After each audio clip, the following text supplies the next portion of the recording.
Du,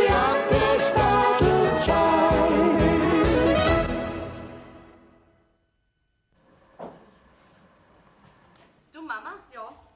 Jetzt, glaube ich, kriegen Sie doch noch. Wer kriegt sie? Der Ingenieur und seine ehemalige Sekretärin. Ach so, die in deinem Roman. Ja. Naja, die müssen sich doch zum Schluss kriegen. Sonst ist doch kein Roman. Ja, aber da hat man doch wirklich geglaubt, dass die zwei nicht mehr zusammenkommen. Ja. Ja, wo es doch so weit auseinander waren. Sie in München und er in Deisenhofen. Geh weiter. So weit ist Deisenhofen auch nicht weg. Naja, und außerdem ging ja der Roman hinaus, nicht? Also das Buch ist wirklich spannend. Ja. Du, das solltest auch lesen. Ich weiß nicht, Inge. Zum Romanlesen, da reibt mir einfach halb die Zeit, weißt? Herrschaft, na, und du rauchst halt schon wieder. Der Vater, wenn die Sicht gibt's wieder einen Mordskrach. Okay, lass mich schon nicht erwischen. Ah. Ja, zu so einem spannenden Buch gehört unbedingt eine Zigarette. Ach Gott, wenn man nur so altmodisch sein kann. Okay. Ja, das Rauchen, das gehört doch halt zum guten Ton. Ich hör am Vater. Tu die Zigaretten weg, sonst gibt's einen schlechten Ton und keinen guten. So eine Gemeinheit, so eine Niedertracht.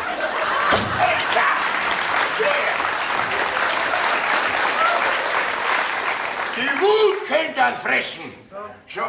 Und sowas nennt der Mensch Sommerfrischen. So ein hinterkümpfliger Base, den wenn ich erwisch, den dreh ich durch meinen Fleischwolf durch. No, tu doch nicht gar so schön. Das ist aber auch. Da muss ich ja die Wut fressen. Ich möchte sehen einen anderen an meiner Stelle. Ja, was ist denn geschehen? Lass Ja, uns was doch mit ist jedes Wort rausziehen. Rausziehen lassen wir gar nichts. Merkt ihr das, gell? Ich brauch's ja nicht zu wissen, wenn's das nicht gern sagt. Na ja, du weißt doch, dass ich jeden Tag zum Fischen gehe, weil mir der Doktor gesagt hat, ich soll Sport betreiben. Ne? Also, sitze ich jeden Tag beim Fischen 2 Stunden am selben Fleck. Ne? Wegen der Verdauung. Was? Bring mich doch nicht raus. Also, wie gesagt, ich gehe jeden Tag 2 Stunden zum Fischen. Aber erwischt hast du nix. Das hat doch mit der Verdauung nichts zu tun. Ich gehe zum Sport. Fisch kann ich mir kaufen, so viel ich will. Ich hab's ja. Jesus, nein, das ist doch alles kein Grund, dass du so aus dem Heisen bist. Das kommt ja erst. Ich darf gar nicht dran denken, sonst trifft mich der Schlag. Papa, jetzt mach's halt nicht so spannend. Du bist still, wenn du reden willst, gell? Also pass auf. Ja. Heute pass auf. Also stell dir vor, jeden Tag sitze ich an meinem Fleck dort. Ja. Die Sonne kommt immer höher, scheint natürlich auf diesen Fleck hin. Und wenn es jetzt immer heißer wird, was entsteht daraus? Durst. Du sagst es, jawohl, genau. Also ich kriege einen furchtbaren Durst, denke mir, gehst zum Wirt rüber und kaufst dir ein Maß. Ne? Also meine Angelzeit, die liege ich auf dem Boden, die Angel war ausgeworfen, ich lege einen Stein auf die Angel, damit die Angel nicht davon kann. Ne? Und ich mach's ja jeden Tag so. Ne? So, du saufst jeden Tag am Maß. Ja, was? Na ja. Also, und da bin ich los, rüber zum Wirt, um mir ein Bier zu holen. Wie ich zurückkomme, was sehe ich? Der Schwimmer ist unter Wasser. Ich denke mir, hat doch so ein kleines, nettes Fischerl angebissen. Ja, mein. Vorsichtig ziehe ich die Angel raus. Weißt du, was dran kommt? Na. Ein Bismarck-Hering ohne Kopf. Oh. Und ein Zettel, da ist drauf gestanden, Petri Heil. Da. Jetzt seid ihr dran. Den hat er bestimmt einer hingekriegt. Frage, was der tote Fisch hat angebissen? Am meisten habe ich mich geärgert über die Leute, die da rumgestanden sind. Die haben doch das gesehen, wie der Hundling den Bismarck-Hering an meine Angel hingekriegt hat. Ne?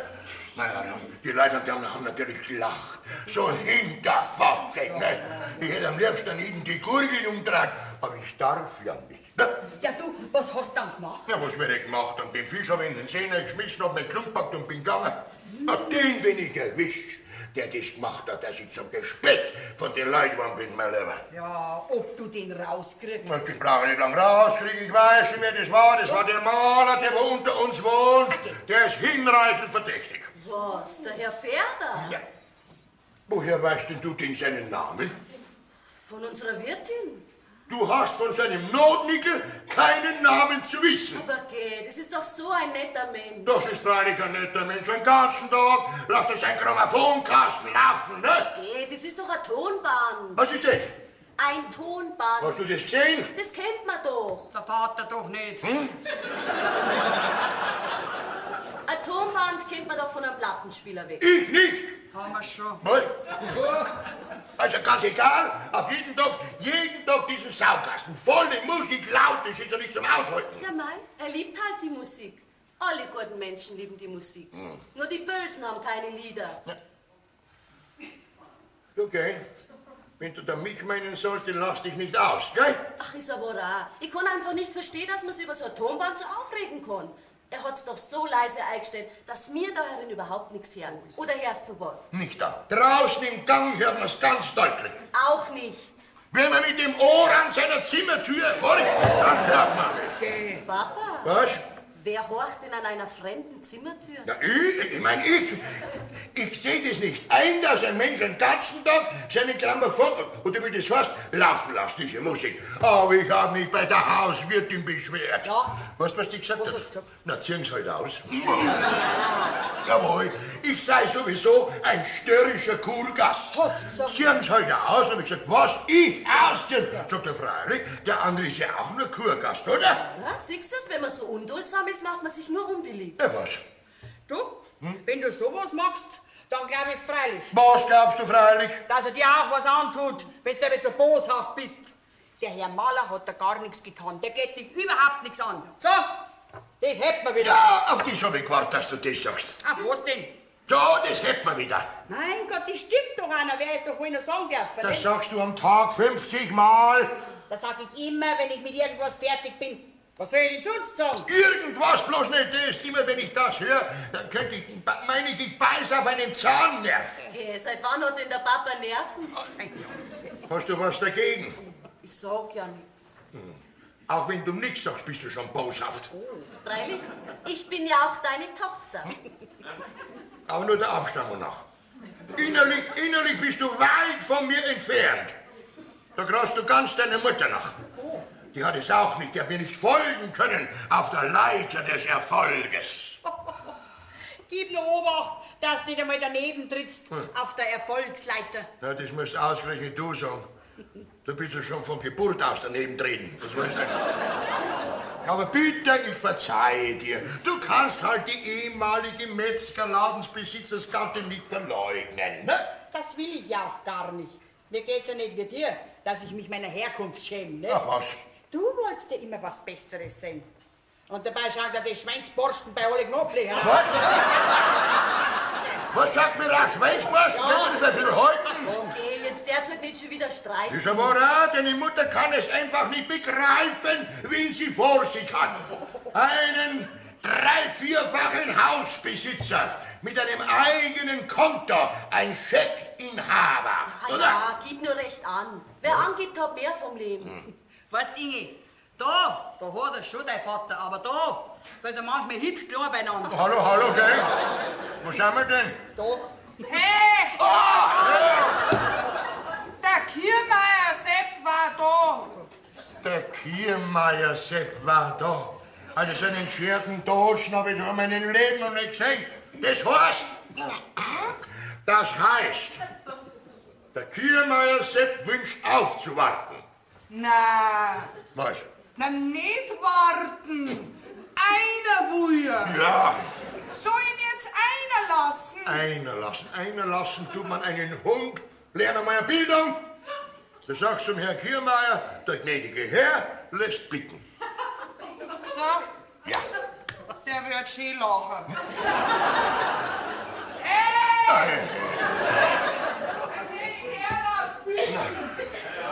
Ich meine, ich werde nie eine Bildung lernen. Glaubst du das mir? Naja. Die Witsche selber rein. Ja. Wo ist denn der Sorry? Ja, sorry. Ja, was ist denn? Die sind ein bisschen schlecht. Ja, grüß dich Gott. Es freut mich, dass du Wort gehalten hast und hast mich besucht. Ja, allerweise, das ist doch klar. So darf ich dir vorstellen, das ist meine liebe Gattin. Ja? Ja. Grüß Gott. Grüß Gott, Herr Kiermeier. Das ist meine Tochter, die Inge. Was gut, Herr Kiermeier? Und das ist der Herr Kiermeier, meine preisliebe Bekanntschaft. Habe ich ja schon einiges erzählt von ihm. Weil wir zwei haben uns gesehen und kennt und gefunden. Ja, freilich, gleich und gleich gesellt sich So gern, ist gell? es, ja. So ist es, besonders im Preisstübel. Ja. Inge, Wir lassen die Herren allein. Ja. Ja, was, die bleibst doch da? Ich will euch doch nicht vertreiben. Na, sie vertreiben uns nicht. Aber man hat ja schließlich auch noch eine Arbeit. Ne? Na ja. Was, eine Arbeit? Geh in der Sommerfrischen, da arbeitet man doch nicht. Ja, wissen Sie, wir haben unseren Haushalt daraus verlegt. Ja. Ach so, ihr kocht euch selber. Ja, wir haben es nicht im Wirtshaus essen. Und besonders mein Herr Gemahl nicht. Ja. Ja. Ja, das glaube ich, dass der Xari ein ganz ausgestochener ist. Ein richtiger Feinschmecker. Wir haben den ganzen ersten Stock gemietet. Ja.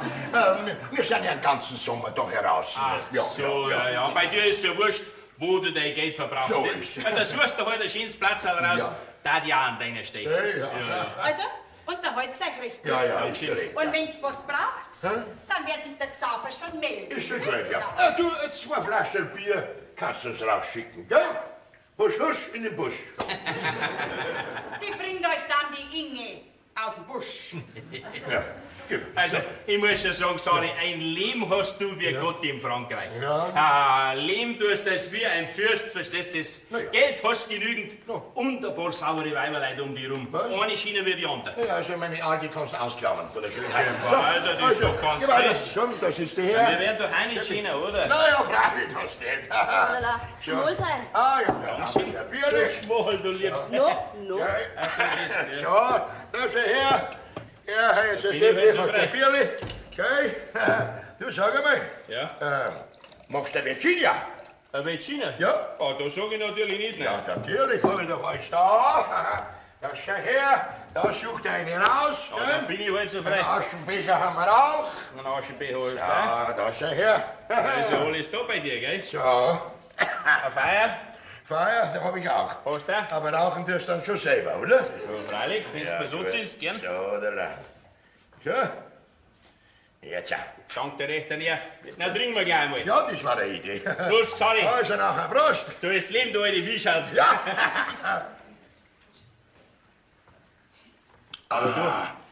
Was? Xari, deine Tochter. Ja? Deine Tochter ist für ein sauberer Teufel. Das war. Ja.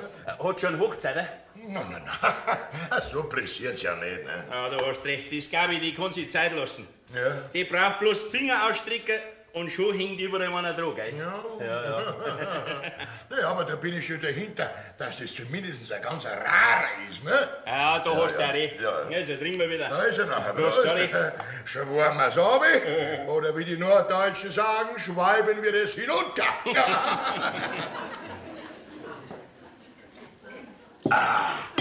So, und du, was ist mit dir? Freuen tust mich, dass ich so einen netten Teufel kennengelernt hab wie dich, ne? Freilich. Drum haben wir uns auch gleich so gut verstanden, verstehst du? Freilich. Wir sind halt noch vom alten Schlag. Ja. Geh, was willst du mit der heutigen Jugend? Schaust du, die Zigarettenbürscherl und die Disco-Freaks, oder? Ja. Mensch, da sind wir halt mir noch Kerle. Was? Ja, freilich. Ja, jetzt hab ich einen Fehler gemacht. Na ja, das macht er nicht. Dann ziehst du das halt nochmal an, da ist der Herr. Ja. Was ist eigentlich? Treibst du eigentlich den Viehhandel? Machst du den noch? Ein Viehhandel, ja, freilich. Aber es ist halt nichts mehr los. Ja. Mei, wenn ich da zurückdenke am Früheren. Du, da war ich bekannt als Schmuser, weit und breit. Ja. Herrschaftszeiten, was hab ich Vieh verhandelt? Ja. Was hab ich Hochzeiten gestiftet? Was hab ich Bauernhäuser verschäbert? So. Ja, wenn halt einer was kaufen wollte oder verkaufen wollte, der Seppi, der hat's hergebracht. Aber heute ist halt nichts mehr los. Ja. Heute hat der Viehhandler ausdient, als wird Ross von der Buskutschen. Macht er nichts draus? Trinken wir noch mal drauf, Seppi. Ja, hast recht, schwamm wir so. Prost. Prost, Schari. Du, Schari, Ja, ich sag dir bloß so viel. was denn? Wenn's du einmal was brauchen darfst von mir, ich bin schon da beim Dasein, gell? Ja, komm, man weiß ja nie, was Man weiß nie. Nein. Hast du eigentlich schon einen Hochzeiter für deine Tochter? Hast du schon was im Sinn? So Nein, warum fragst du da? Ja, weil mir da gerade im Moment jetzt zufällig was einfällt. Ja, Aber vielleicht ist es auch bloß eine Dummheit. na lass halt einmal raus, wenn es auch eine Dummheit ist, ne? Hast jetzt du schon mal was vom Baron Frankenberg gehört? Wie was? Frankenberg? Ja. Na, Frankenberg kenn ich gar nicht. Ja?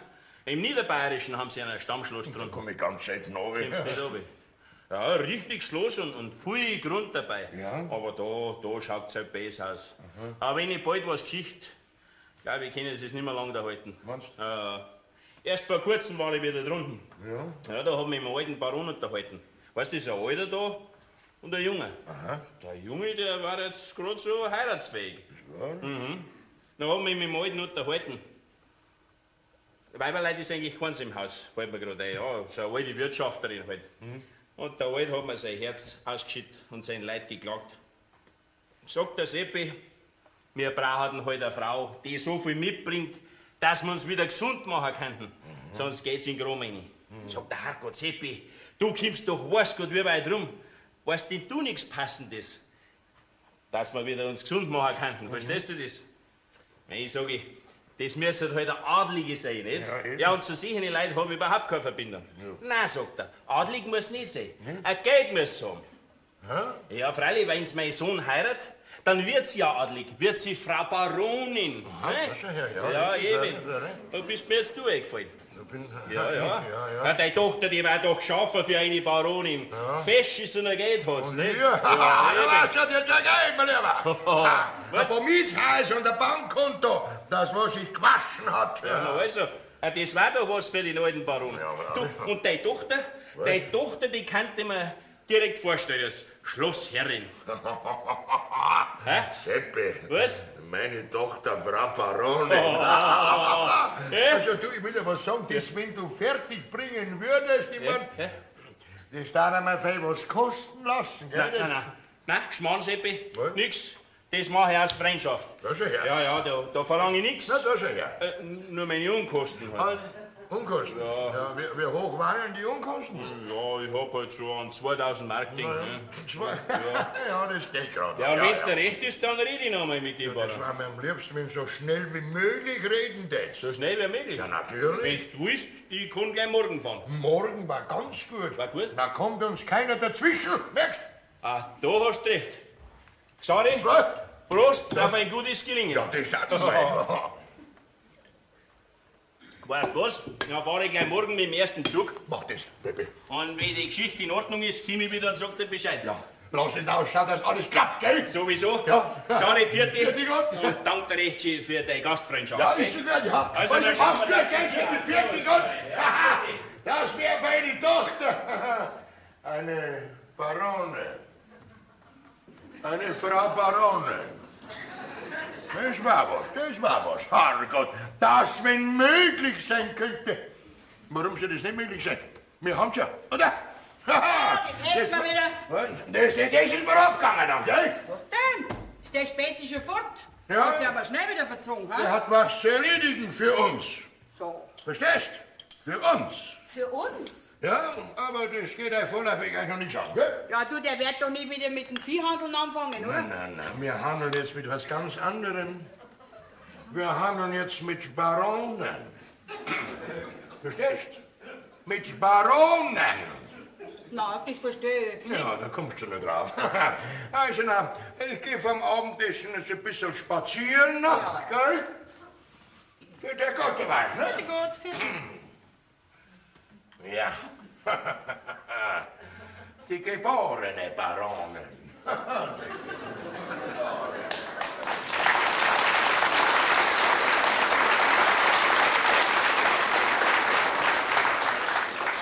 Sag einmal, was hat jetzt der Vater?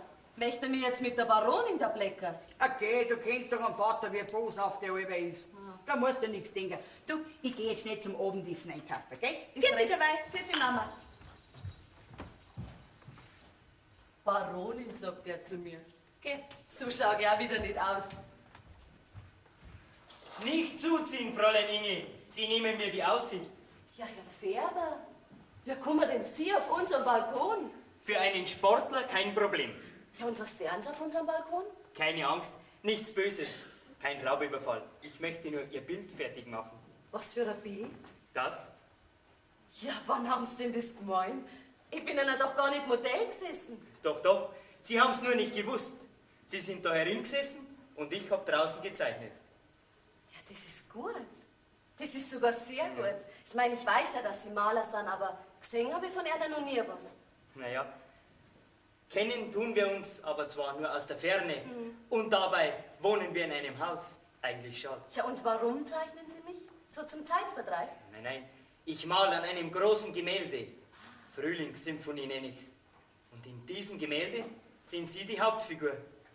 Aber bei der Einstellung Ihres Vaters hätte ich es niemals erreichen können, dass Sie mir Modell sitzen. Also habe ich mir auf diese Weise verholfen. Und ich hoffe, Sie sind mir nicht böse. Als Frühlingssymphonie wollen Sie mir malen. Haben Sie da nichts Besseres gefunden? Aber ich bitte Sie, Fräulein Inge, schauen Sie, wenn der Maler etwas von Bedeutung schaffen will, ja, dann muss ihn das Motiv begeistern. Sonst gelingt es nicht. Aber gehen Sie. Ich bin doch keine Frühlingssymphonie. Also, dieses Urteil können Sie ruhig meinem Malerauge überlassen. Naja, wenn Sie meinen. Haben Sie schon angefangen mit dem Gemälde? Ja, ich bin auch schon ziemlich weit. Und ich wäre auch schon fertig, wenn ich mir halt nicht jede Minute stehlen müsste, die ich am Modell arbeiten kann. Aha. Und das Modell bin ich. Ja? Also dann zeichnen Sie und nach der Zeichnung malen Sie dann. Ja, so ungefähr. Fräulein Inge, ich habe auch schon eine Aquarellskizze von Ihnen gemacht. Schauen Sie. Ui. Mensch, ist die schön. Kann man die kaufen? Nein, kaufen können Sie die keinesfalls. Oh. Wissen Sie was? Wenn ich die Skizze nicht mehr brauche, dann schenke ich sie Ihnen. Na, Geschenk kann ich die nicht annehmen. Das werden wir dann schon sehen. Sie, Fräulein Inge. Ja? Aber da jetzt Ihre Eltern nicht da sind, darf ich Sie ein bisschen zeichnen. Einverstanden? Ja, gut. Aber nicht lang. Ja. Mutter ist sicher gleich wieder zurück, die ist nur zum Einkaufen. Ja, ist schon richtig. Soll ich mich vielleicht hinsetzen? Ja, das wäre günstig. Das Licht wird auch gerade passen. Ich beeil mich. Ich muss schon sagen, unter einer Frühlingssymphonie kann ich mir gar nichts vorstellen. Also, ich würde Ihnen das Bild gerne zeigen. Aber wie? Sie malen doch unterm Dach oben. Ja, da ist ein richtiges Atelier oben. Ja, aber da kann ich nicht raufgehen. Ich weiß was. Ja? Ich nehme das Bild heute herunter in mein Zimmer. Ja, und wenn Sie dann ein bisschen Zeit hätten, könnten Sie doch einen Sprung bei mir reinschauen. Ja, Herr Färber, wie stellen Sie sich denn das vor? Fräulein Inge, Sie werden doch nicht glauben, dass ich diese Situation ausnützen würde. Ja, und dann ist doch unsere Hauswirtin auch noch da. Und der können Sie sich ruhig anvertrauen. Naja, ich werde mir's mal überlegen. Ach, Herr Färber, Ja? haben Sie meinem Vater den Bismarck-Hering an seine Angel gekriegt? Jawohl, das war meine Antwort auf seinen Versuch, unsere Hauswirtin gegen mich aufzuhetzen. Mein Vater hat sich vielleicht geärgert. Das war auch damit beabsichtigt. Wissen Sie, ich habe mich auch geärgert über seinen Angriff aus dem Hinterhalt. Und das ohne jeden Grund. Ja, mein Vater hat gleich Sie in Verdacht gehabt. Und jetzt studiert er, was er eher wieder kann. Das hat er schon. Was? Aber ich habe mich auch schon wieder revanchiert. Ach, ist das nicht ein Blödsinn? Auf die Weise entsteht doch eine vollkommen sinnlose Feindschaft. Ja, leider. Aber hoffentlich nicht zwischen uns. Das würde mir sehr leid tun. Ehrlich gesagt, mir auch. Wirklich? Ja. Wirklich? Um Gottes Willen, ich glaube, Mutter kommt. Dann gehe ich rüber. Bis später. Ja. Wiederschauen, Frau Doktor. Dankeschön. So, das hätten wir wieder. Das, wenn jetzt der Vater wieder kehrt hätte. Ach, der Krandelhauer. Ist er noch nicht da? Nein, noch nicht. Hoffentlich habe ich jetzt nichts vergessen, da muss ich jetzt schnell nachschauen. Ja. Fräulein Inge, kommen Sie dann das Bild anschauen? Ja, aber jetzt geht's nur gerade. Vorsicht. Ja, Inge, warum machst denn du die Vorhänge zu? Wegen der Sonne. Was, wegen der Sonne? Ach, die ist doch schon untergegangen. Ja, der ist schon untergegangen. Was? Ich meine, hast recht, die ist ja schon untergegangen. Ja, mei, ist das ein schöner Abend heute, ha? Ja, Frühlingssymphonie. Was sagst du? Ich meine, es ist so schön draußen wie eine Frühlingssymphonie, gell? Mei, Ideen hast du alle, gell? Oh, der Vater. Ja, Vater. Dieser Maler, dieser Bilderschmierer, den bin ich erwischt in der Schlage, tatsächlich. Mein Gott, na, was hast du denn jetzt schon wieder Stell dir doch gemacht? vor, unten, geh am Schlusskaffee vorbei, bei dem Bilderladen stehen ein Haufen Leute. Denk mir, du musst ja hinschauen, was es Interessantes gibt, ne? Zwing mich also durch, steh vor dem Schaufenster. Was ist drin? Ein großes Bild von dem Maler da unten, ne? Und drunter ist gestanden Färber. Na, Da ist mir sofort der Bismarck-Hering eingefallen, ne? du bildest dir da nur was ein. Du weißt ja gar nicht, ob das der Maler gewesen Da ist. gibt's überhaupt keinen Zweifel. Das war der Maler mit dem, und man denkt, diesen Bismarck-Hering, den zahle ich dir heim. Die Leute haben geschwärmt von dem Bild. Die eine hat gesagt, nein, ist das ein schönes Bild. Das muss man ja kaufen zum Andenken. Ne? Dann habe ich gesagt, was? Da hat's mich zerrissen. Was habe ich gesagt? Kaufen, dieses Bild. Das kostet 300 Mark. Das ist ja keine 30 Mark wert. Ne? Das ist überhaupt kein Maler, das ist ein Malerpatzer. Und hab ich geschimpft. Ne? Die Leute haben sich langsam verlaufen und die Frau, die das Bild kaufen wollte, ist auch wieder gegangen. Das war vielleicht gemein von dir. Gemein? Ja. Und war der Bismarck-Hering nicht gemein? Ach, Du, das wenn der Herr Maler erfahrt, der kann dich verklagen wegen Geschäftsschädigung. Das soll er probieren. Der soll einen Prozess gegen mich anstreben, wenn er genug Geld hat. Aber da wird ihm der Dampf ausgehen. Ne? Außerdem hat er selber alles gehört. Er war ja wie auf der anderen Straßenseite gestanden. Und ich hab schon so laut geredet, dass er es gehört hat. Da haben wir's. Na, was heißt, da haben wir's? Ich kann meine Meinung äußern, wie ich will. Wir haben Redefreiheit, gell? ja, und was hat dann der Maler gemacht? Hat er nichts gesagt? Gar nichts, gar nichts. Der ist in den Laden gegangen, wie ich weggegangen bin. Ich bin spazieren gegangen, wie ich zurückgekommen bin. Haben wir gedacht, jetzt schaue ich nach, ob das Bild noch drin ist. Und, was noch drin? Das nicht, aber ein anderes. Eines von mir. Nein. Ja. Stell dir vor, von mir. Schau aus wie der Kasperl mit einem Seppi-Hut, wie die Preußen sagen, ne? Jawohl, ein Original ist drunter gestanden. Und das Original meinst bist du? Na, gar kein Zweifel. Ja, das geht ja jetzt Kind, dass ich das bin. Die Leute sind ja wieder alle durchgestanden und haben gleich gesagt, oh, da kommt ja das Original, ne? Muss ich mit so einem Spät machen lassen von so einem Hungerleider, dem der Hunger, der aus die Augen ausschaut, ne? Bist doch selber schuld. Warum hast du sein Bild verächtlich gemacht? Er lässt sich heute nichts gefallen. Und du ziehst immer den Kürzeren. Na, das werden wir doch sehen, wer den längeren Arm hat. Mir scheint's, er hat die besseren Einfälle. Und mir scheint, du hilfst zu ihm, ha? Ja, Hey, du, lass dich ja nicht erwischen, sonst passiert was. was willst du dann jetzt tun? Ich hab schon was getan. So? Ein Mann mit meinem Hintergrund lässt sich die Keule nicht scheu machen, gell? Bringt einer in den Laden. Zu der Frau. Aber die hilft zu dem Maler, die hilft zu dem Maler. Hab ich gesagt, ich verbiete mir, dass dieses Bild von mir ausgestellt wird. Okay, das kannst du doch gar nicht verbieten. Ja, das hat die alte Beißzange auch gesagt. Na, sag ich, was? Ich muss mich zum Spät von den Leuten machen lassen?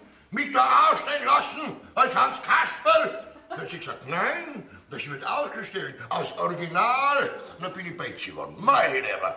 Aber es war umsonst. Diese Beißzange hilft zu dem Maler.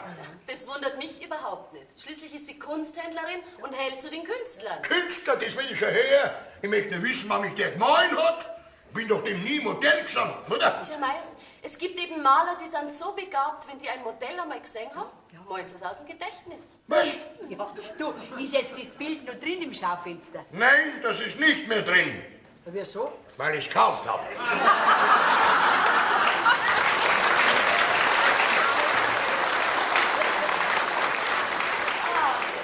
Papa, Was? das war eine gute Idee. Ja, die gute Idee hat mich 500 Mark gekostet. So ein Porträt ist eben teuer. Aber wenn das so gut ist, könnte man es doch daheim aufhängen, im Wohnzimmer. Da fahren wir auf hier. Das Beutel. Den Maler hänge ich auf, aber nicht in meinem Wohnzimmer. Du, was ist? Wollen wir Abendessen? Danke. Mir ist der Appetit vergangen. Ich koche jetzt einmal einen Tee. Der Vater, der trinkt sowieso ein Bier, gell? Ist recht, Mama. Ach, der Vater spinnt was zusammen. Naja. Psst. Fräulein Inge, Sie sind Herr Färber. Sie wollen sicher wieder zeichnen. Aber das geht jetzt nicht. Mutter ist nämlich nur in der Küche draußen. ja, ich weiß, sie kocht Tee. Ach, Ich will auch jetzt gar nicht zeichnen. Ich wollte Ihnen nur sagen, dass ich das Gemälde, die Frühlingssymphonie, in meinem Zimmer habe. Ja, und wenn Sie einen Moment Zeit hätten, könnten Sie doch meine Arbeit beurteilen. Herr Färber, Ja? wann haben denn Sie mein Vater gemalt? Das war vorige Woche, auch vom Balkon aus. Ihr Vater ist ein Typ, den man unbedingt malen muss. Wissen Sie, so als ein Original hätten Sie ihn auch nicht gerade malen brauchen, dass die Leute drüber lachen. Aber der Erfolg war durchschlagend. Ja, das habe ich gehört. Die Leute haben sich lustig gemacht über das Original. Wissen Sie was? Mein Vater hat das Bild gekauft, damit es aus dem Schaufenster rauskommt. Ja, das war ein schöner Zug von ihm. Das glaube ich. Damit hat er nämlich meine sehr zusammengeschrumpfte Reisekasse wieder aufgefüllt. Aue, das wie ein Herz stinkt einem gleich noch mehr. Herr Färber, Ja. was ich Sie einmal fragen wollte, sind Sie eigentlich aus Begeisterung zur Kunst Maler worden? Ja, das bin ich. Ja, aber leider habe ich als Maler noch keinen Namen. Und wer kauft schon Bilder von einem Maler, den kein Mensch kennt? Ja. Niemand. Das heißt, kaufen schon, wenn sie schön und vor allen Dingen billig sind. Ja, da haben Sie auch wieder recht. Ja, dann müssen Sie halt jetzt schauen, dass Sie einen Namen kriegen. Ja, natürlich. Ja, aber dazu braucht man Glück. Viel Glück. Aber leben können schon von Ihrer Malerei.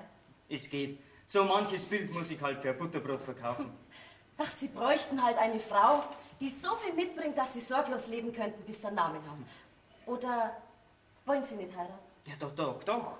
Aber bestimmt nicht wegen dem Geld. Also, wenn es mal soweit ist, dann muss das Geld so viel langen, dass ich meine Familie selber ernähren kann.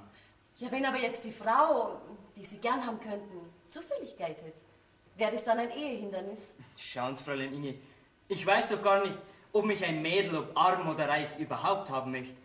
Und in der Beziehung habe ich noch gar keine Erfahrung gemacht. Warum sollten Sie keine haben wollen? Sie haben sich heute noch nie um ein Mädel bemüht? Richtig. Dafür habe ich auch noch gar keine Zeit gehabt. Mein Leben war bisher ausgefüllt mit Lernen und Arbeiten. Wie müsste jetzt eine Frau ausschauen, die Sie gern haben könnten? Die müsste so ausschauen, Ja? dass ich sie als Frühlingssymphonie malen möchte. Jetzt habe ich heute Ihr Mutter kommt. vergessen, der Make-up von Antischörgreiz. Nein, die Dame. So, das hätten wir wieder. Dass jetzt du schon wieder da bist? Oh, du bist vielleicht gut. Ich habe jetzt gerade das Mittagsgeschirr abgespült. Unser Anna hat doch einen Ausgang. War das so wenig, dass du jetzt schon wieder fertig bist? Du, gell, so langsam aber fein.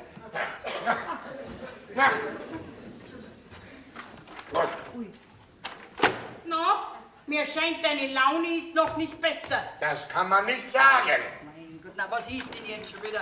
Jetzt hast doch dein Bild. Ja, mehr als mir lieb ist. Den Maler, den habe ich umgespitzt in den Erdboden, nicht, dass das Grundwasser plätschern hört. Was ist denn jetzt schon wieder geschehen? Hat die Kunsthändlerin das Bild nicht rausgetan? Doch, das hat sie raus. Ja? Und ein neues hat sie reingetan, wieder von mir, wieder von mir. Und da bin ich besonders drauf. Eine rote Nasen habe ich da drauf. Die hast ja auch. Was? Und dann hat er mir einen Schnurrbart hingemalt, wie ein Seehund so runterhängen. Ja, den hast du ja auch. Gell? Und dann hat er hingeschrieben, ein Münchner Biertimpfel. Das bist du ja auch. Gell, Schraubschwaller? Ja, mein Gott, so ein Maler hat halt scharfe Augen. Ja, du kriegst jetzt von mir gar nicht gewischt, dass du 8 Tage im Trab laufst, gell? Und was war weiter? Was war weiter? Ja? Gar nichts war weiter. Das Pudel habe ich auch gekauft. Was? Das hast du auch gekauft? Ja, Ja, so schlimm ist doch das auch wieder nicht, oder? das ist schon schlimm. Okay. Wie ich 500 Mark hinlegen wollte, wie beim ersten Bild, hat sie gesagt, nein, mein lieber Herr, das Bild kostet jetzt das Doppelte. Der Mann hat inzwischen einen Namen bekommen. Da sind schon 2 Bilder verkauft von ihm. Ne?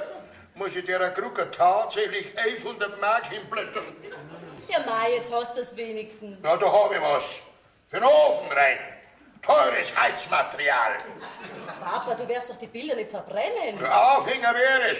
Bevor ich es aufhänge, hau ich dem Maler Bombe um seine Ohren rüber. Ja, freilich, lass nur die Feindschaft nicht ausgehen. Vielleicht tut die Kunsthändlerin noch ein drittes Bild von dir in der Auslage. Das kann sie nicht, weil es keins mehr hat. Da habe ich mich genau überzeugt davon. Lass einmal die Bilder an. Das tut deine Finger weg. Diese Bilder bleiben eingepackt, bis sie verfault sind. Herrschaft, na bist ja du ein ekelhaftes Mannsbild. Ja. Herein! Schönen guten Oh. Herr Färber, das ist aber schön, dass Sie zu uns reinschauen. Was ist denn da schön? Sie sagen schon mal, Herr Färber, haben Sie sich in eine Lebensversicherung aufnehmen lassen? Was wollen Sie denn bei mir, wenn ich fragen darf? will weiter nichts. Ich wollte mich nur bei Ihnen bedanken. Bedanken? Sie sind ja ein so guter Kunde von mir geworden. Sie sagen schon mal. Wollen Sie mit der Blecker, ha? Da sind Sie für kleinen Presssack drin. Es ist mir wirklich ein Bedürfnis, Ihnen zu danken. Sie haben mir nämlich mit dem Bilderkauf einen unschätzbaren Dienst erwiesen. Ja? Ja, Sie haben nämlich meinen leeren Geldbeutel wieder aufgefüllt. Ich hätte meine sommerfrische abbrechen und heimfahren müssen. Und jetzt ist mein Aufenthalt für den ganzen Sommer gesichert. Das auch noch. Dann fahren wir heim. Na, kommt gar nicht in Frage. Ah, das wäre aber schade, wo es doch so schön da ist. Ja, wenn Sie nicht wären. Jetzt sagen Sie mal, Herr Schweinberger, Was? was haben jetzt Sie eigentlich gegen mich? Ohne jeden Grund brechen Sie eine Feindschaft vom Zaun. So. Ich? Ja, Sie. Sie haben doch den ersten Streich gegen mich geführt. Natürlich schlage ich zurück. Ha? Hast du das gehört? Er schlagt zurück. Er schlagt zurück. Jawohl. Er. Ja, wer sind denn Sie überhaupt? Ja? Sie Fretter. Sie Hungerleider. Ja, da druck ich wie eine Fliege an die Wand und da tritt sie wie einen Wurm auf. Was haben denn Sie außer Kohldampf? Und ich hab Häuser, Straßen, Züge und ein Bankkonto, das der Zahlenbegriff Sie übersteigt. Ja, Geld haben's und Häuser haben's. Aber das ist auch schon alles. Ja, An Geist sind Sie doch ärmer als wie ich an Geld. was bitte? Mit Ihnen über Kunst zu reden, das wäre vollkommen sinnlos. Davon haben Sie so viel Ahnung wie ich von Ihrer Metzgerei. Also allen Respekt. Wenn sich ein Mensch von den kleinsten Anfängen in die Höhe gearbeitet hat. Aber Sie sind doch nur ein Knallbrotz. Oh. Der typische Emporkömmling, der sich mit seinem Geld gar nicht mehr kennt.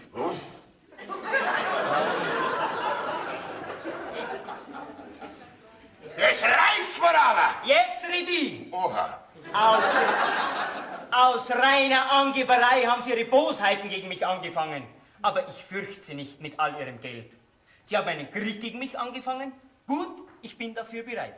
Führen wir diesen Kampf durch, bis einer auf der Strecke bleibt. Ich empfehle mich. So, das hätten wir wieder. Ist denn wieder mein Roman? Ach, da liegt er ja. Hallo, grüß Gott, Fräulein Inge. Ach, Herr Färber. Ich habe gesehen, dass Sie allein sind und da wollte ich die Gelegenheit benutzen. Hier setzen wir uns noch einen Moment. Das Ja. ist gemütlicher. Ich wollte Sie eigentlich nur fragen, wie Ihnen das Gemälde, die Frühlingssymphonie, gefallen hat. Sie waren ja so schnell aus meinem Zimmer verschwunden, dass ich gar nicht zum Fragen gekommen bin. Okay, ich hab mich doch nicht in Ihrem Zimmer aufhalten können. Was wird denn da die Hauswirtin sagen? Ja, ich weiß, aber ich bin so gespannt auf Ihr Urteil. Also, mir gefällt das Bild sehr gut. Ehrlich? Ja, aber mich haben schon stark idealisiert. So schön bin ich nicht, wie Sie mich gemalt haben. Dieses Urteil können Sie ruhig mir überlassen. Ich bin schon zufrieden, wenn Ihnen das Bild gefallen hat. Und dafür sollten Sie auch belohnt werden. Hier, bitte. Gehört das mir? Ja? Ja, brauchst du das nimmer? Nein, das Gemälde ist fertig und bereits unterwegs nach München. Ach, da waren aber die letzten da Na ja. fleißig. Meinst du, das ist schön. Da haben sie mir ganz eine große Freude gemacht damit. Aber umsonst kann ich das nicht ohne machen. Also, wenn Sie mir Geld geben wollen, nehme ich die Skizze gleich wieder mit. Nein, die kriegst du schon immer. Ja, aber wenn sie kein Geld wollen, weiß ich nicht, was ihr ihnen sonst geben könnt. Ich schon. Ach, Sie wollen ein Puzzle, stimmt's? Bitte, bedienen Sie sich. Inge, das hätte ich ja gar nicht geglaubt, dass du mich magst. Okay, ich mag dich schon lange, ich hab mir nur nichts anmerken lassen. Ja, und was werden deine Eltern sagen, wenn sie erfahren, dass wir zwei uns gern haben? Ja, da wird's einen bösen Sturm geben. Naja, die Mutter fürchte ich nicht, die bringe ich schon auf unsere Seite. Die hat die recht gern. Ja. Das hat sie mir erst gestern wieder gesagt. Was mit dem Vater werden wir rauf müssen. Da wird's einen bösen Kampf geben. Naja, wir müssen nur ganz fest zusammenhalten und dürfen uns nicht einschüchtern lassen. Weißt du, Inge, wenn du fest zu mir hältst, dann nehme ich den Kampf mit dem Vater auf. Weil, wo er mit seinem Geld nichts ausrichten kann, da ist er nicht zum Fürchten. Okay, mein Vater ist nicht so schlimm, wie er immer tut. Nein, er kommt sich nur furchtbar wichtig vor. Wenn er sieht, dass er nichts ausrichten kann, gibt er schon auf. Ja, hoffentlich. Weißt, er hat sich schon wieder was einfallen lassen gegen mich. Was denn schon wieder? Ja, eine ganz lächerliche Sache. Am Wochenende war ein Freund von mir da mit seinem Moped. Und an dem war die Lichtanlage nicht in Ordnung. Und was hat es mit meinem Vater zu tun? Ja, gar nichts, möchte man meinen. Ich habe also das Moped zum Mechaniker gebracht, hab's reparieren lassen und bin wieder heimgefahren. Ja, Ich kann beim besten Willen nichts Besonderes dabei finden. Ja, du nicht, aber dein Vater. Er hat nämlich gesehen, dass ich ohne Licht fahre und hat mich sofort bei der Polizei angezeigt. Schafft ist der gemein. Ich möchte nur wissen, warum mein Vater so gehässig ist gegen dich. Das kann ich dir schon sagen. Weil ich halt vor seinem Geld gar keinen Respekt habe. Und den will er mir eben beibringen. Natürlich revanchiere ich mich wieder für seine Freundlichkeit. Was willst du denn da? Das weiß ich noch nicht. Aber es wird mir bestimmt was einfallen. Und jetzt gehe ich wieder, weil sonst sind wir verraten, wenn deine Eltern kommen. Ja, da hast du recht. Also, damit hast du mir wirklich eine große Freude gemacht. Das lasse ich aber vorläufig verschwinden. Naja, der Mutter zeigt es, aber der Vater braucht's nicht sehen. Weißt du, Inge, wenn mir unsere Frühlingssymphonie Glück bringen wird, dann wäre unsere Zukunft gesichert. Ja, vielleicht bringe ich dir Glück. Ich drück dir beide Daumen. Ja, tu das. Vierte. Fertig. Also, können tut er was. Jetzt bräuchte er halt bloß noch Glück. Und mich.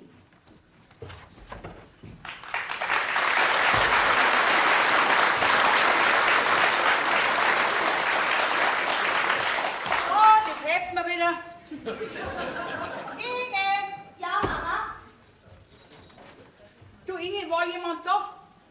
Na, Hoffentlich habe ich nicht wieder was vergessen. Du, sag mal, ist der Vater noch nicht heimgekommen, hä? nein, noch nicht. Ist er wieder mit einem rechten Grand fortgegangen? Na, er war eigentlich recht gut aufgelegt heute. Okay. Vielleicht ist ihm wieder recht was Hinterkünftiges gegen die Maler eingefallen. Mir ist sein Humor sehr verdächtig vorgekommen. Mama, kann er den Blödsinn jetzt gar nicht sein lassen. Erzählt er so den Kürzern. Der Maler ist viel schlauer wie der Papa. Da kann man nichts machen. Der wird von selber aufgeben, wenn er sieht, also nichts aufsteckt dabei. Du. Aber der Herr Maler, das ist wirklich ein sehr netter Mensch. Gell? Ja. Von Tag zu Tag wird mir der sympathischer. Ja, Mira. Inge! Um Gottes Willen! Das klingt aber feierlich schwärmerisch. Nein, lass dir aber überhaupt nichts einfallen. Der Vater, wenn das erfahrt, der erschreckt uns alle zwei. Ja, was ich sagen wollte, war der Kiermeier Sepp nicht da? Na, bis jetzt noch nicht. Ja, du, ist denn der nicht verreist? Ja, der ist wieder zurück, ja. Ich hab ihn schon laufen sehen. Ich hab ihn bloß nicht erschreien können, weil er so weit weg war, ne? Was mit deiner Stimme? Ja, du nicht frech werden, gell? Hätte er dir was besorgen müssen, was Gaslauf im Warz? Er hat was besorgt für uns. Jawohl, für uns hat er was besorgt, aber das geht euch vorläufig noch gar nichts an. Ja, da war ich aber recht neugierig. Ja, der neugierig kannst du ruhig sein. Ja. Bloß sagen tue ich das nicht. Du wirst auf alle Fälle Augen machen. Also, ich weiß nicht. Was? Irgendwie kommst mir du heute so komisch lustig vor. Ja, das bin ich auch. Den Malerpatzer, den habe ich wieder eine hingehauen. Dass ihm's Hören und Sehen vergeht. Ja. Hey! Der Kiermeier Sepp war wieder da. Ja, wo der Kiermeier Seppel. Lerne mal Bildung, du Doschen. Hau ab. Lass mir rein, ich habe eine sehr wichtige Unterredung mit dem Kiermeier Sepp. Ne? So, und das dürfen wir nicht hören. Interessiert uns auch gar nicht. Das wird euch noch mal sehr interessieren. Ja. Gute Unterhaltung. Haut's ab, jetzt mal.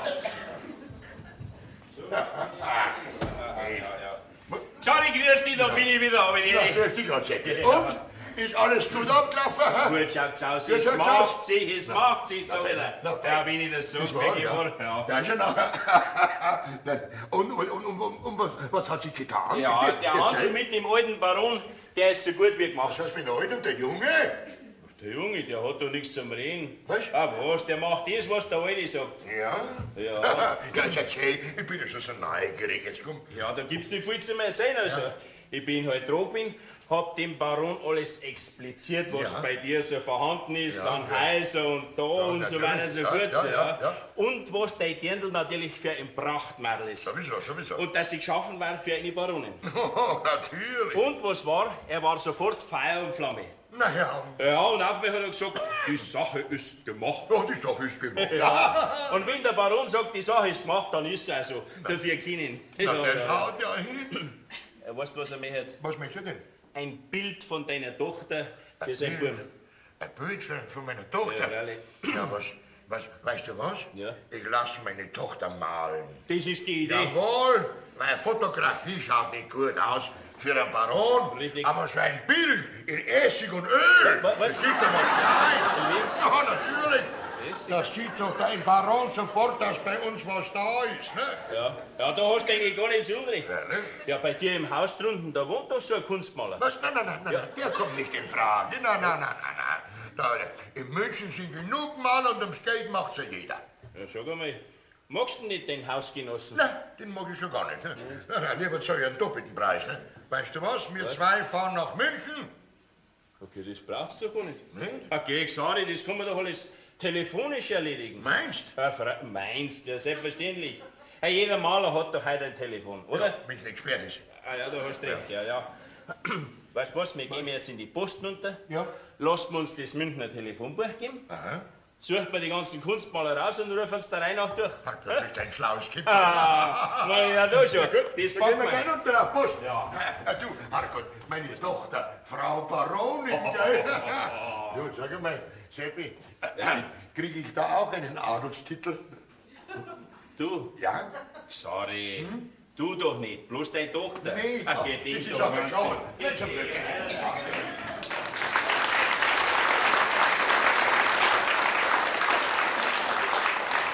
So, das hätten wir wieder. Sind die schon wieder fort? Anscheinend hat die Unterredung nicht lange gedauert. Ne?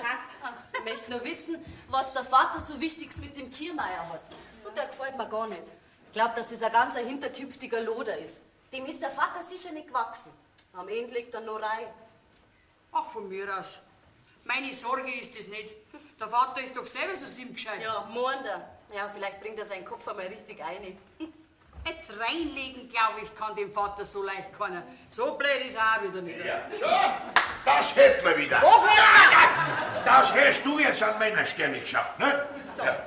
seid ihr fertig mit euren Geheimnissen? Was ist fertig? Das macht er ganz allein, der Seppi mit der Post. Ne? So, was macht er denn allein?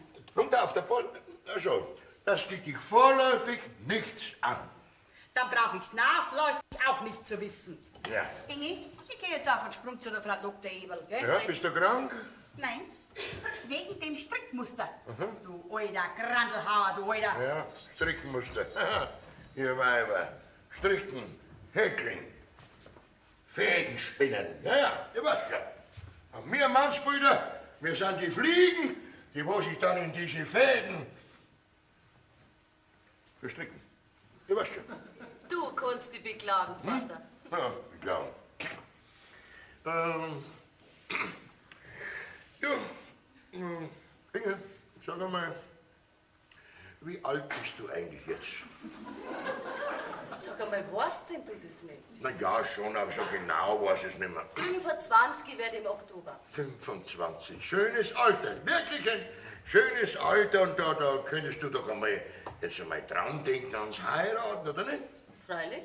Eben. Da braucht man aber einen Hochzeiter dazu. Allein geht das schlecht. Na, geh, Madel, so wie du ausschaust. Und so einem Vater wie ich bin, geh auf. Du brauchst nur die Hand ausstrecken, hängt an jedem Finger. Ein ganzes Dutzend, ne? Freilich. Solche, die mich heiraten und das Geld morgen. Na ja, es kann einmal einer dabei sein, der etwas ganz Besonderes vorstellt. Das wäre doch auch nicht das Schlimmste, ne? Mir war's nur. Also, Papa, wenn ich einmal heirate, Ja. dann muss das schon einer sein, den ich gern hab. Ja. Und von dem ich sicher weiß, dass er mich auch gern hat. Na, also- Sonst bleibe ich ledig. Schau, Inge, so wie du ausschaust, könntest du sogar einen Adeligen bekommen, sagen wir mal zum Beispiel einen Baron, ne? Das wären die Rechten. Ha, vielleicht einen, der mich heiratet, damit er sich mit unserem Geld wieder gesund machen könnte. Oder einen, der sich mit unserem Geld ein schönes Leben macht. Und wenn's Geld gar ist, könnte ich wieder gehen. Du gäbst mir vielleicht gute Ratschläge. Aber Papa, brauchst dich nicht strapazieren. Meinen zukünftigen suche ich mir schon selber raus. Da brauche ich niemand dazu. Moment einmal. Ich als dein Vater, ne, der hat doch auch schon ein bisschen was mitzureden, ne? Schließlich kommt ja das meiste von mir, ne? Du wirst doch nicht glauben, dass ich wegen dem meisten einen nimm, den ich nicht mag. Schließlich muss ich doch leben damit. Na ja, das schon, aber du bist viel zu jung, um das selbst alles zu überblicken und da brauchst du deine Eltern, also besonders deinen Vater, der sich darum kümmert, ne? Nein, Papa. Da brauche ich niemand dazu. Auch dich nicht. Du wirst dich noch mal wundern, wie notwendig du mich noch brauchst. Ja, herein. Grüß Gott. Jetzt kommt's Moped. Herr Schweinberger, Ja? entschuldigen Sie die Störung, Ja, aber bitte. ich sollte das Schreiben hier abgeben. Schreiben? An mich? Ein geweihtes Sie lesen, Cognac haben wir, ich muss zum Doktor. Was kommt ich zum Doktor? Polizei, Landpolizei, Moped, nein. Der Landpolizei ist es gelungen, einen Einbrecher, der im Tal sein Unwesen trieb, festzunehmen. Der gefährliche Bursche arbeitet mit einer rücksichtslosen Methode. In Häuser, die beraubt werden sollten, schmuggelt er eine Sprengstoffladung und im Trubel, den die Explosion auslöst, holt er sich dann seine Beute. Wie beobachtet wurde, hat sich der verwegene Räuber kurz vor seiner Verhaftung in ihrem Hause aufgehalten. Es besteht also die Möglichkeit, da er seine Höllenmaschine im Hause versteckt hat. Das ist ein Herz, ja äußerst. Es empfiehlt sich daher, alle Räume des Hauses in ihrem Interesse gründlich zu untersuchen. Die selbstgebastelte Sprengladung enthält 2 hochexplosive Patronen, die mit einem Zeitzünder verbunden sind. Mit Holzwolle in einem gewöhnlichen Karton verpackt, sieht die Sprengladung aus wie ein gewöhnliches Päckchen. Es wurde eine solche Höllenmaschine im Besitze des Verhafteten gefunden. Sie werden aufgefordert, die Polizei sofort zu verständigen, wenn sich eine solche in ihrem Hause finden sollte. Landpolizei, wem gehört denn das Schreiben? Das geht doch der Hauswirtin, das geht um mich gar nichts an. Ja, ich weiß, dass das der Hauswirtin gehört, Ja? aber die ist nicht daheim. Sie, und die Sache ist doch wirklich dringend. Wir haben unten im Parterre alles abgesucht, aber wir haben nichts gefunden. So? Ja, und ich rate Ihnen auch, alles abzusuchen. Das ist zwecks der Sicherheit. Ja. Und ich muss jetzt noch die Leute im 2. Stock verständigen. Auf Wiederschauen, Herr Schweinberger. Wie das schon? Na, der hört sich doch alles auf. Ne? Hat die Wäsche sowas schön. Papa? Was denn? War jemand da? Ja, der Malerpatzer war da. Da und das Schreiben hat er gebracht von der Polizei. Eine Unverschämtheit. Höllenmaschinen, die da reinschmuggeln in die Häuser. Sprengstoffladungen. Und sowas nennt der Mensch Sommerfrische. Gottes Willen, Zeitzünder. Ja, Zeitzünder. Höllenmaschinen. Ja, und das bei uns im Haus. Du tust da herin alles absuchen. Ich schaue in der Küche und im Schlafzimmer. Und sowas nennt der Mensch Sommerfrische. Ich glaube nicht sowas. Also ob jetzt das ernst ist oder Spitzbürgerei von dem Maler gegen meinen Vater. Na, das Schreiben ist tatsächlich von der Polizei. Ja, aber da herin ist doch sowas nicht. Inge, schau her. Inge, schau her. Genauso im Päckchen, wie es in dem Brief beschrieben ist. Ja, und der Zeitzünder läuft auch noch. Ne? Tatsächlich? Ja. Ja, Papa, was tun wir denn jetzt? Ja, was stellen wir denn da damit? Ja, da herin können wir es nicht lassen. Ja, wenn man nur wüsste, wie lange der Zünder noch läuft. Schmeiß heute aus, Papa. Oder nach der Fest auf Straße. Das geht doch nicht, ne? Wenn man nur wüsste, wie lange der Zünder da läuft. Ja, dann trag's auf Polizei unter. Die werden schon was tun damit. Wer, ich? Ja. Ja, was bist denn du für ein Kind, sag einmal? Deinen Vater schickst du mit dem Päckchen auf die Polizei. Unterwegs reißt das Backel und ich lieg verstreut auf den Häusern. Du bist ein Netzkind, das sag ich dir. Da herin können wir es aber auch nicht lassen. Das stimmt. Stell dir mal vor, wenn der Zünder abläuft, sind wir Oh alle Gott, verloren. da sind wir alle hin. Weißt du was? Was? Die Anna soll es runterbringen und die ist nicht schade, wenn sie es treibt. Papa! Was? Natürlich. Das bleibt nicht. So denn? Die Anna dich, jawohl. Anna! Anna, komm sofort raus. Ja. So, Anna, du gehst sofort auf die Polizei und bringst das Backeln runter und sagst, das ist bei uns im Haus gefunden worden. Die wissen schon Bescheid, ne? Ja. Gefunden? Ja. Bei uns? Ja. Ja, wir werden das verloren haben. Was? Frag halt nicht so viel und nimm das Backel und geh auf Polizei. Ja, aber wenn ihr das Backel gefunden habt, dann kehrt ihr das ins Fundbüro. Was? Und das Fundbüro ist im Rathaus. Anna, Was? ich hab gesagt auf die Polizei und sag etwas anderes. Los, bring's auf Polizei runter. Was werden da drin sein? Das, Nicht schütteln! Das kann doch losgehen! Warum soll das losgehen? Ja, das... Das ist doch eine Höllenmaschine. Nein, Anna.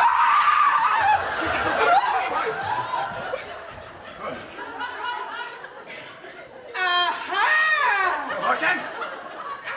Mich schickst du dann runter auf die Polizei, damit's mich zerreißt? Weißt du was? Was denn? Dich zeig ich an. Jawohl, wegen Jungfrau-Mörderei zeig ich dich an. Sag mal nochmal. Papa, Da bin ich. Was ist? jetzt tickt's nimmer. Was? Es tickst nicht mehr? Das reißt es. Das reißt es. Das reißt es. Genau.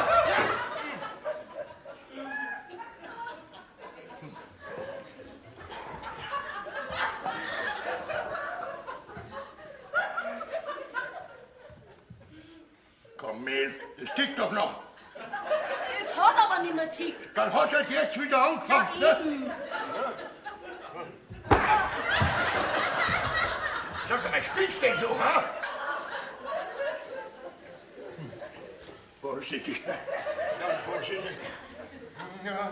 Ja, was werden wir denn jetzt mit dem Teufelsbackel? Auf Polizei. Du musst sofort auf Polizei packen. Aber ich drück das Mordinstrument nicht runter, das sage ich dir gleich. Jetzt tickt's nicht mehr. Was? Jetzt geht's los. Jetzt geht's los. Jetzt geht's los. Sag einmal, was macht's denn ihr da für ein Gesellschaftsspiel? Was heißt Gesellschaftsspiel? Hier, da, vor dir da auf dem Boden. Da liegt eine Höllenmaschine. Mach doch keinen Krampf nicht, oder? Was, ja natürlich. Was? Jawohl, eine Höllenmaschine. Aber wie kommst denn du zu so einem Teufelszeug? Ja, ins Haus hat einer reingeschmuggelt, ne? Okay, jetzt einmal. Steht ja nicht hin. Es geht los. Da ist eine Sprengladung drin. Ja, da muss man ja sofort was unternehmen. freilich. Ja, mach's halt auf und schau rein, was drin ist. Freilich, ich weiß ja, was drin ist. Sprengstoff, Holzwolle und machst du auch. Was, ich? Ja, freilich. Ja, wer kommt denn nie dazu? Ich geh ja da gar nicht rein. Ja, ich verzieh mich wieder. Ja, du bleibst da, du. Nein, lass mich aus. hilfst Ich geh ja da gar nicht rein. Du hilfst uns. Ja, was soll denn helfen? Entweder du machst das auf oder du warst, bis es reißt. Du, Papa, Was denn? Papa, Was denn? wenn du das ganz vorsichtig aufmachst, passiert vielleicht gar nichts. Meinst du? Es wäre doch eine Bombe entschärft, ohne dass es losginge. Ja? Ja. Na gut, dann will ich mich halt opfern. Halte mir eine schöne Leichenrede. Und vergiss nicht, ich bin dein einziger Vater. Aber nicht mehr lang. Ja. Was? Okay. Noch ein einziges Wort.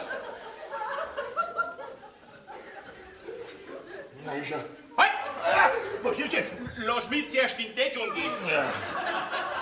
Runterstickig, dass ich auch Platz hab mit meinem Kopf. Aha, gell, jetzt hast du auch Angst. Was heißt da Angst?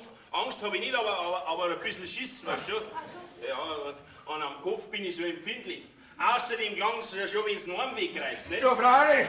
Und das ist der meine, gell? Ja, du bist ja der Hausherr, mir geht das alles gar nicht so da. Ja, ich wollte, ich wäre auch fremd. Also, na, probieren wir's. Vorsichtig, ne? Ja, sogar hier bin ich aufgeregt. Ah! Was hast du denn wieder, Du ha? musst dich entschuldigen, ich bin nervös. Der Stecker ist Das raus. riecht mir. Mich trifft ja der Herzschlag. Ja. Also, jetzt machen wir es vorsichtig. Dann lieber auf das Tisch schauen. Ja, ne?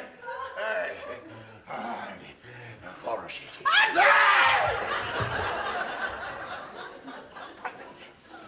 Jetzt haut er am Kopf weg, gell? Ja, müssen. Ich stirb fast vor lauter Angst. Und die Niers dazu.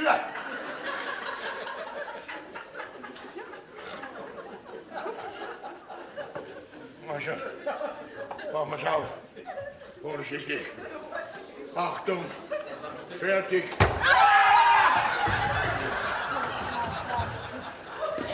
Alles war der Schlag. Sieh was. Sieh was. Hopp! Hey! Ui! Ui, schau mal, da schaut ja der Sprengstoff schon raus. Das ist kein Sprengstoff, das ist Holzwolle. Geht die auch los? Ja, wenn du den Gipskopie bringst, schon. So, das hätten wir wieder. Ja, was ist denn da herin los? Vorsicht, Vorsicht, Ja, Vorsicht. was machst denn du mit Der Weg, das ist ein Sprengstoffpaket. Du schreist dich. Du spinnst ja. Was? Sag einmal, warum reißt man denn du das Backel auf? Ha? Das ist eine Hirnmaschine. Ach, geh doch kein so ein Blödsinn. Das ist doch mein Backel, die sie gerade der Tante Elli schicken wollte. Ja, Tante Elli? Ja, da ist doch ein Wecker drin für ihren Buben. Ein Wickler für den Ja, Buben. Herrschaft, na reißt er mir das schöne Backel auf. Ach, der Hund mir nicht auf. Ah, wo ich so schief verpackt gehabt habe, jetzt kann ich alles wieder neu machen. Komm, Inge, geh mit und hilf mir. Nein, Anna? Ja? ja. Du tragst das Backel gleich am Post unter, dass die wieder kaputt gemacht wird. Schön herfliegen. Geht das jetzt nicht mehr los? Jetzt spinnst du auch noch. Ha? Gut, ich trag's ab, aber nur wenn du mir versprichst, dass du mich nicht zerreißt.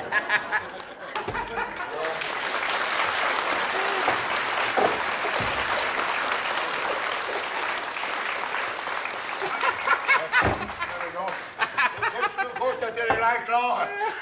Wer den Schaden hat, braucht für den Spott nichts zu sorgen. Du bist vielleicht gut, dass ich mir noch nicht lachen bei so einem guten Witz. Das ist ja deine Lacherei. Und sag mir lieber, ob du einen Maler hast. Für Nix. mein Beutel. Nix hab ich. Was? Auch wenn ich das sag. Das kann doch nicht möglich Ja, sein. das ist ihm schon möglich. Da schau dir mal das an. Du, die ganzen Maler habe ich durchgerufen. Ja, ja, Eine ja. ganze Listen habe ich. Ja, das ist ja ein reinster Katalog.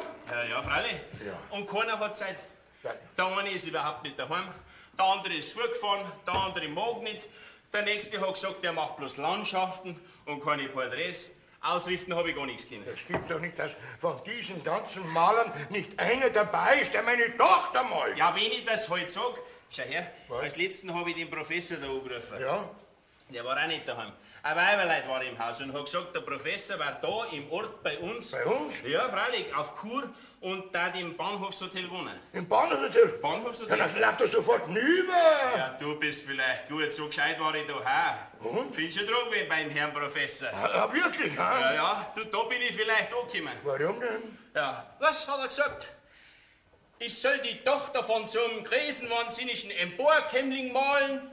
Dieser neureiche Geldsack, der glaubt wohl, er kennt einen Kunstmaler bemühen für einen Trampel von seiner Tochter. Geht her, haben wir vor der Nase die Tür zu und hat mich stehen lassen. Dem Heuer liebst dann 100 Mark schon ins Gesicht, dass er 8 Tage zum Wechseln braucht. Ja, da hast du recht. Sag, du musst halt doch eine Fotografie machen lassen. Fotografie, das ist doch nichts, das ist doch gar nichts. Ich brauche ein Bild.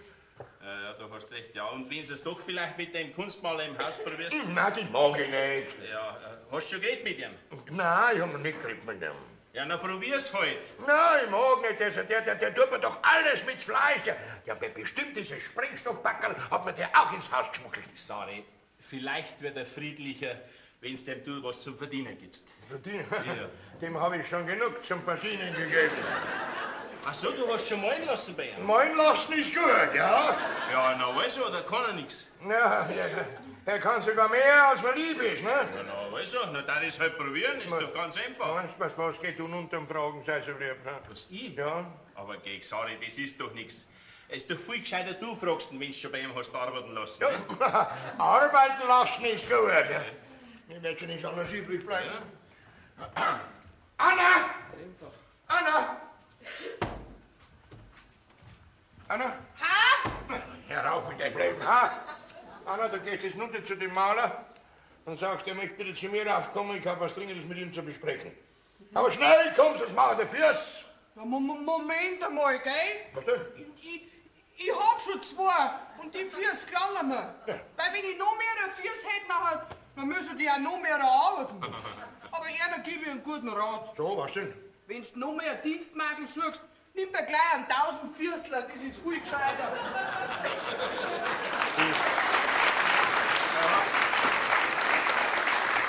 Was sagst du denn so einem Dienstbolzen, Ja, hä?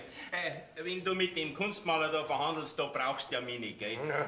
Du hast dem halt recht schön. Ja, Dann recht macht er das schön. schon. Am liebsten hau die haben's Kreuz ab. Was? Ja. Das ist doch auch nichts, dann hast du wieder Kreuz, aber noch lang kein Bild. Ja, das da Was ist, kommst du auf Nacht ins Das Preisstück? kann ich noch nicht sagen, weil ich nicht weiß, wie es mit den Bildern ausgeht. Ach so, ja, dann fertig, oder? Ja, für die Golden. Also, na. So im Pech, jetzt muss ich mit dem Maler, jetzt muss ich dem noch schön tun. Na, das darf ja nicht wahr sein. Ja, herein, das ist es schon. Ja, Sie haben Sehnsucht nach mir, Herr Schweinberger? Hier bin ich. der grinst schon so unverschämt. Haben Sie vielleicht schon eine Höllenmaschine gefunden? Na? Sie haben doch sicher eine Haussuchung gehalten. Das waren bestimmt Sie mit dem Sprengstoffbacker, gell? Jawohl, das war meine Antwort auf das Moped. Ja, also gut. Reden wir nicht mehr drüber. Kann man mit Ihnen mal reden? Also mit mir immer. Ja? Also, was gibt's? Sie sind doch Maler, ne? Ich glaube, davon haben Sie sich doch überzeugt. Ja, das lassen wir bitte. Ja. Könnte man Ihnen einen Auftrag erteilen? Ich meine, würden Sie ein Bild malen, auf Auftrag natürlich, zum Beispiel, sagen wir mal, meine Tochter. Ne? Meine Tochter wäre es doch bestimmt wert, gemalt zu werden. Ne? Sagen Sie mal, Herr Schweinberger, Ja? was veranlasst Sie zu dieser Großzügigkeit? Kunstbegeisterung ist es sicher nicht. Muss ich das sagen? Hm? Ja, nicht unbedingt. Ja? Ja, aber es wäre für den Maler ein Vorteil, wenn er weiß, wozu das Bild bestimmt ist. Ja. Im Interesse des Bildes natürlich. Da könnte er recht haben. Da könnte er recht haben, ja. Also nehmen Sie mal Platz, Okay. damit es ja nicht umhaut, was ich Ihnen jetzt sage. Also passen Sie mal auf. Meine Tochter wird Baronin. Eine was? Meine Tochter heiratet einen Baron. Alter Adel, alter Stammbaum, blaues Blut. Ja, ich verstehe. Aufs Blut verstehen Sie sich ja. Wie- Als Metzger meine ich. Was? Der soll anzüglich werden, gell? Also wie gesagt, und dieser Baron möchte gerne ein Bild von meiner Tochter und da hätte ich sie eben gebeten, ob sie das Bild nicht machen oder malen würden, ne? Ja, und der Maler soll ausgerechnet ich sein. Naja, ich zahle Sie anständig jede Summe, was Sie verlangen und ich möchte bitten, nehmen Sie die teuersten Farben, gell? Ich verstehe. Ja. Ja, wie Sie wünschen. Ich male mit den teuersten Farben Ja, auf der teuersten Leinwand. ja. Für den blaublütigen Baron das Porträt Ihrer jungreichen Fräulein-Tochter. Ja. Kann ich mich da drauf verlassen? Auf Treu und Glauben? Ja. Da lasse ich mir bestimmt was einfallen. Ja. Verlassen Sie sich drauf. So, das hätten wir wieder. Na. Wie man nur so engstirnig sein kann. Wirklich, eine Baronin. Eine Frau Baronin. Das Mädel weiß überhaupt nicht, was auf sie zukommt, was das für ein Titel ist. Ein Titel, der uns gar nicht zukommt. Ach was, wenn man das Nötige besitzt, dann kommt einem alles zu. Aber das Dirndl, das ist ja so borniert. Aha, seid schon wieder bei dem leidigen Thema. Ja. Aber Papa, Was? ich heirate den abgekausten Baron nicht. Du mir nicht widersprechen, das hält bloß auf. Ich verstehe den Vater nicht. Sonst ist ja jeder, der kein Geld und kein Haus hat, verächtlich. Und der, weil er ein Baron ist. Dem Schulden schon beim Dach ausschauen, der wäre ihm sogar als Schwiegersohn gut genug. Ja, sag einmal, merkst denn du nicht, dass sie die mit unserem Geldbus vom Konkurs retten wollen? Das können sie doch.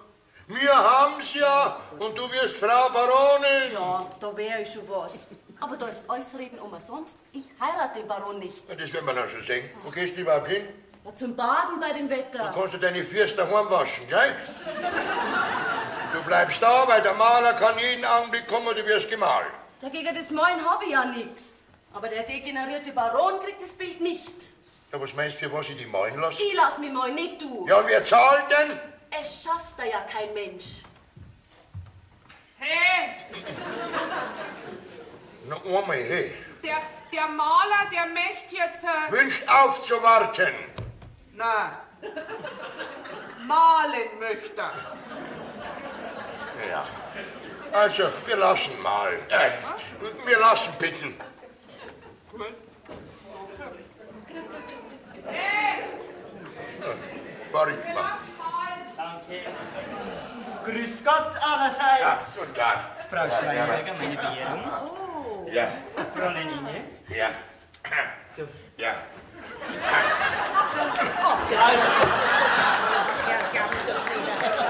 Also, wenn's recht ist, könnten wir mit der ersten Sitzung gleich beginnen. Ja. Das Licht ist gut. Nicht nur das Licht, bei uns ist alles gut. Dann, da steht meine Tochter, fangen Sie an zu malen, bitte. Gell?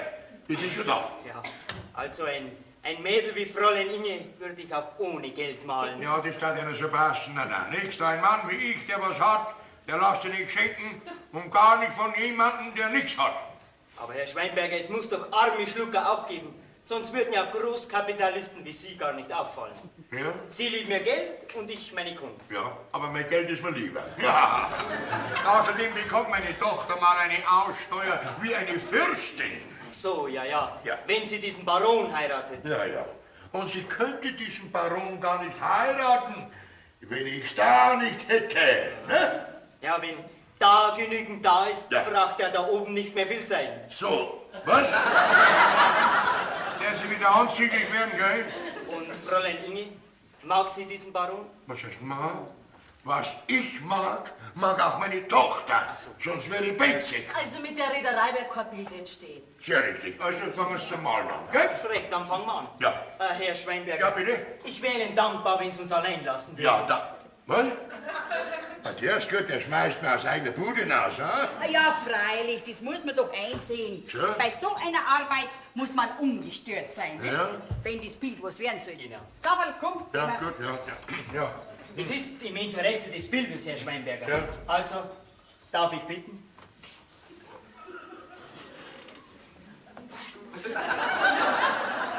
Aber ich komm wieder und schau nach, was da zusammengeschmiert wird.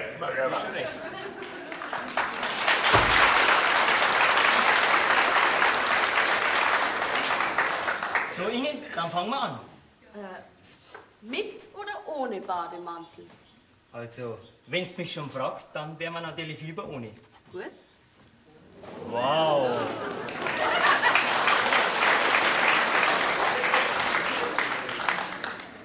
Jetzt pass auf. Schlage mal die Beine übereinander. Und vielleicht die eine Hand zum Abstützen. Und die andere nehmen wir in die Hüfte. So ist gut. Soll das Bild schön werden? Wenn's geht. Ja, das kommt darauf an. Wenn nämlich das Bild der blöde Baron kriegt, dann male ich dich als Hexe. Außer du behältst es. Dann wird's so schön, dass du deine helle Freude dran hast. Der Baron kriegt es nicht. Dann ist recht. Aber im Kopf müssen wir noch was machen. Mach mal die Augen zu. Ja, mach sie mal zu. Den Kopf ein bisschen höher. So, so ist gut. Na, was tust du denn? Du sollst doch malen und nicht busseln. Ja, ich weiß. Du, aber eine so wunderbare Gelegenheit haben uns doch beide nicht träumen lassen. Mein Vater, wenn wüsste, dass wir uns gern haben. Hätte er mir den Auftrag gar nicht gegeben. Ja, du, mir darf uns aber nicht verraten, sonst ist aus mit der Herrlichkeit. Jetzt komm, tu halt was. Der Vater möchte doch was sehen, wenn er kommt. Ja, ja, ich weiß. Aber vorher kriege ich noch einen Busse.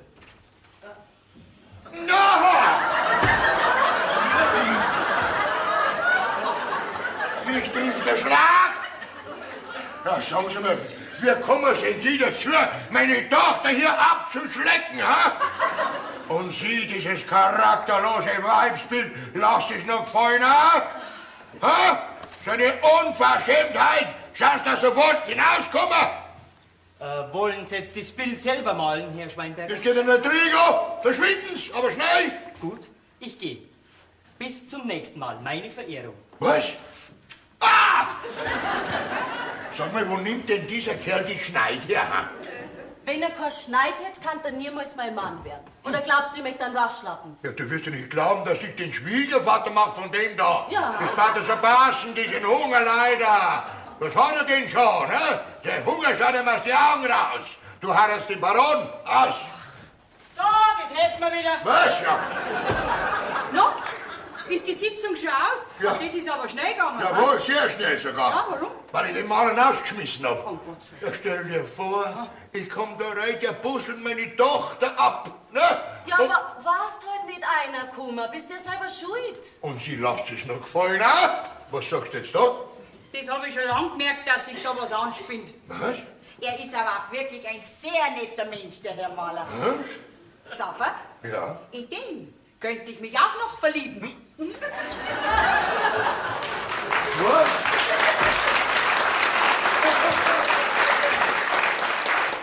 Ja, sieh schon, die alte Mooskuh, ha? Da ist eine Verschwörung gegen mich im Gange. Aber du heiratst den Baron und aus ist, gell? Du hast doch jetzt nicht einmal ein Bild für den Baron. Was? Ein Bild? Ach so. Anna! Anna! Komm sofort recht, da bist. Ha? Also, du weißt, dass ich dich erschlagen, wenn du noch mehr Hass sagst, gell? Mei, bei uns heißt's halt einmal Ha. Aber nicht bei mir. Du läufst jetzt hinüber ins Bauernhof Hotel, da wohnt der Professor drüben und sagst, er soll bitte sofort zu mir rüberkommen und meine Tochter malen. Moment, das Bild nimmst mit und zeigst es ihm, damit er sieht, dass meine Tochter nicht so kreislich ausschaut, wie er gesagt hat, gell?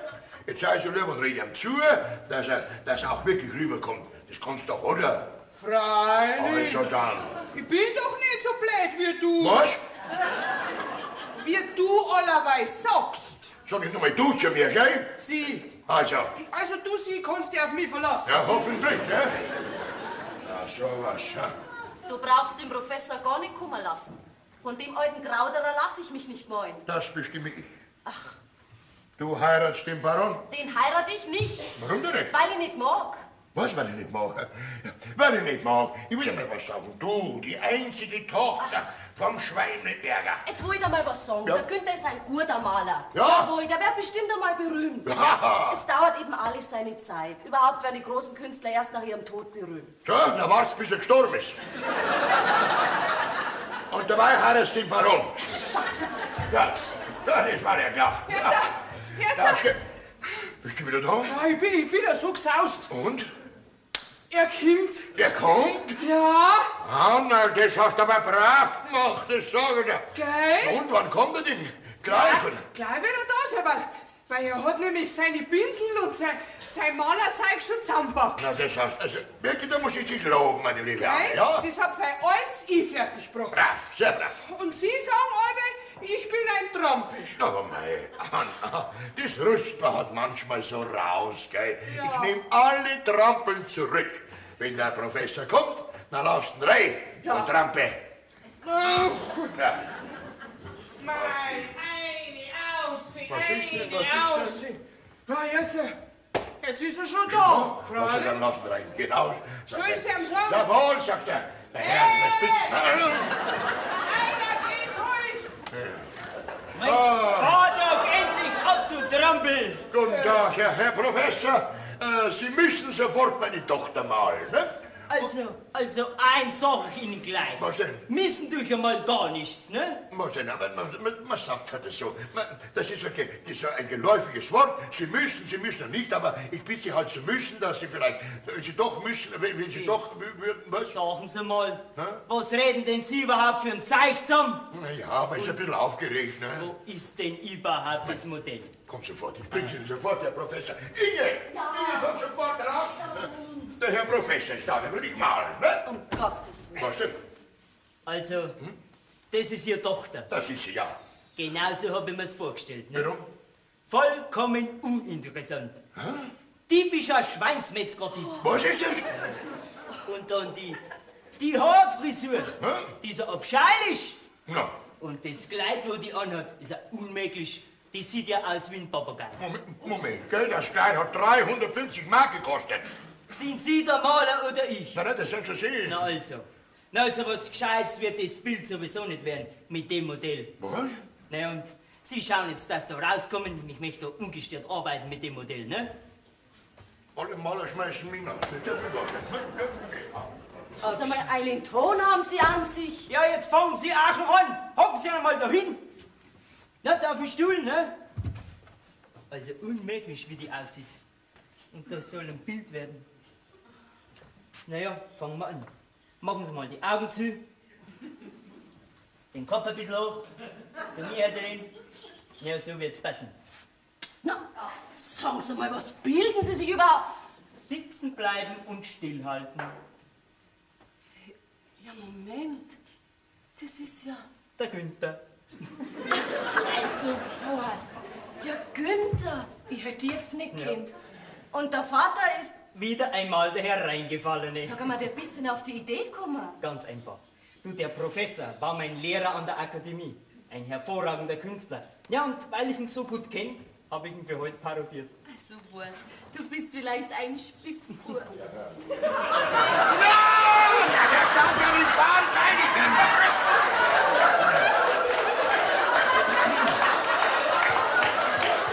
Jetzt schlägt der alte Depp die meine Tochter wieder ab.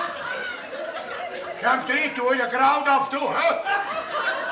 Also, eins sag ich Ihnen. Was? Ich bin kein alter Krautapfel. Na, was dann? Ich bin nämlich noch jung. Was? Ich bin nämlich sehr jung. Ich bin nämlich der Günther Färber. Ich werde noch wahnsinnig. Schau, dass du rauskommst, sonst verlierst du deine Absätze darin. Gell, ich sag dir. Verschwind! Gut, ich gehe. Aber ich komme wieder. Und ich komme noch sehr oft. Und jeder, der zu Ihnen kommt, bin immer ich. Der Briefträger, der Milchmann, der Kaminkehrer, bin immer ich. Ja. Und jeder Besucher, der sich anmeldet, bin immer ich. Ja, und der, wo das Kreuz abschlagt, das bin ich. Also, bis gleich, Herr Bresser-General. Bresser-General, sagt der zu mir.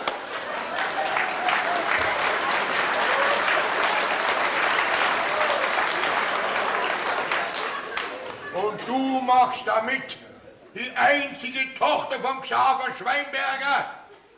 Schämst du dich nicht, die zukünftige Baronin?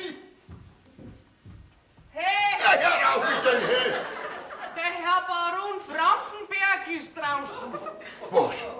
Der Herr Baron? Ja, Ja, um Gottes, geht ja Schlag auf Schlag und ich bin nicht einmal umgezogen. Ja, was tun wir denn da? Ja, Inge, du empfängst den Baron. Ich zieh mich um. Ich kann so einen Baron nicht empfangen. Nein, Ne? nein, nein. Was denn? Ich, den empfangen? Ja. Ja, fällt mir ja gar nicht ein. Wieso? Ich gehe in mein Zimmer rein und rauskomme nicht mehr, solange dieser Baron da Na, ist. Moment mal, ist wenigstens alles sauber bei uns? Papa, Was wenn es dem denn? Herrn Baron nicht sauber genug ist bei uns, Ja. dann soll er daheim bleiben bei seinen Hypotheken. Ja, aber... Ja, Ach, ja, um Gottes Willen, ja, dann bleibt nichts anderes. so, was tun wir jetzt? Was werden wir denn tun? Was denn? Den Herrn Baron empfangen? Ja, Lass ihn herein. gut, lass ihn rein. Ja, bitte. Hey, Ah, einer Kimmer, so ist. aber gern, schönes Fräulein. Hast du das gehört? Der hat eine Bildung. Habe die Ehre, Herr Schweinskopf. Ja. Herr Baron, mein Name ist Schweinberger. Oh, Entschuldigung, Herr Schweinberger. Da ich jetzt schon einmal hier bin, wollte ich gleich den kurzen Besuch mit Ihnen verbinden. Herr Baron, ich freue mich. Ja, Herr Baron. Freue mich, dass Sie da sind. ja, ich auch. Jawohl, Herr Baron. Ja. So, bitte, Herr Baron. Nehmen Sie bitte Platz, Herr Ja. Baron. Platz, Sie sitzen. Gell? Herr Baron, ja, bitte. Bin so frei. Ja. Herr Baron. Ja, Herr Baron. Ich halte es doch für gut, dass wir uns persönlich kennenlernen. Haben Sie mich? Ja, haben Sie, Herr Baron, ja. Über den Herrn Kiermeier sind wir uns ja darüber einig geworden, dass wir unsere Kinder miteinander vermählen. Wir ergänzen uns ja gewissermaßen ausgezeichnet. Haben Sie mich? Ja, Sie suchen einen Schwiegersohn aus altem Adel und ich suche für meinen Sohn eine hübsche junge Frau mit gutem finanziellem Hintergrund. Haben Sie mich? Das ist doch wieder Maler, das ist der Maler, dieser Schweinehund. Ich glaube, wir ergänzen uns gewissermaßen ausgezeichnet. Wir könnten also den, wie soll ich sagen, den Handel oder besser gesagt, den Ehevertrag perfekt machen. Haben Sie mich? Ich hab sie schon. Du wirst mehr gleich haben, du Himmelhund, du. Sehr witzig. Also, lieber Herr Schweinberger, Ja. was sagen Sie dazu? Der Bart sitzt schlecht. Wie bitte? Die Perücke passt nicht. Ich verstehe Sie nicht. Das bin ich verstehen.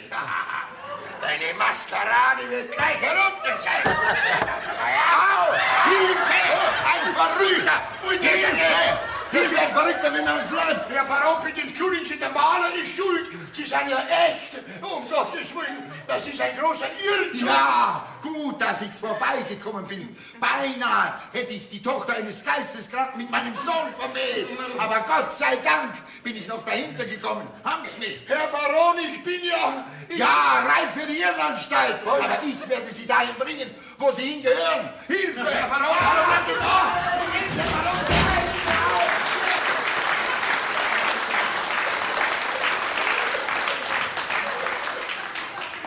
Jetzt ist ihm das Stirn auch noch gefallen. Schon wieder eine Dynastie gestürzt. Und wer ist schuld? Der Maler. Na, das darf nicht wahr sein. Vorbei ist mit der Baronin, mit dem blauen Blut, mein Ansehen, meine Hoffnung. Oh, oh, oh. Ja, herein. Oh. Grüß Gott, ein Einschreibbrief für Fräulein Ingeborg Schweinberger. Na, bringen Sie herein, die sind in Ihrem Zimmer. Ich bin ja kein Briefträger, das sind ja Sie, ne? Ist schon recht. Oh. Na. Ja, was kommt denn noch alles auf mich zu? Kaminkehrer morgen früh. Kaminkehrer, ja. Der Maler.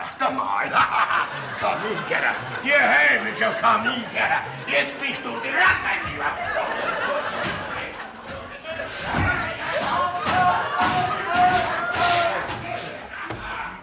So, ja, so ein Hundring, ha?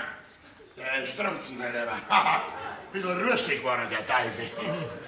Jetzt haben sie einen Kaminkehrer die Treppen runtergeworfen, gell? Wenn's der Kaminkehrer gewesen wäre, das war der Maler. Nein, das war schon der Kaminkehrer. Weil der Maler bin nämlich ich. Wie trifft der Schlag? Das darf ja nicht wahr sein. Ja, mei, das kannst du äußerst sparen, wenn's mich den Günther heiraten lässt. Ja, lieber, da schlag ich ihn. Du, da schlagst den Günther nicht. Dann schlag ich dich. Das kannst du machen, deswegen heirate ich den Günther trotzdem. Du hattest den Baron aus in Flammen. Nein, das kannst du nicht mehr, den habe ich auch schon ausgemischt. Das darf ja nicht wahr sein. Oh. Papa klopft hat's. Ja, ich bin doch nicht tot. Das höre ich selber, dass ich geklopft habe. Dann sag halt herein. Ich? Herein? In dieses Haus kommt mir niemand mehr rein. Ich sage nie mehr in meinem Leben, sage ich nochmal, herein. Für die Polizei auch nicht. Was, die Polizei? Also ich geh lieber. Was will denn der bei mir? Sind Sie der Metzgermeister Sauberger? Oh, Sauberger. Schweinberger ist mein Name, Herr Schutzmann. Ja, immer noch Schweinberger. Ja, das ist das nämlich. Ja, das ist das Nämliche. In München ist mein Name bekannt. Ja? Sieh, das ist mir gleich. Mich interessiert ganz etwas anderes. Ja, was denn? Haben Sie den Kaminkehrer Hans Weber die Treppen runtergefeuert? Das war halt ein Irrtum.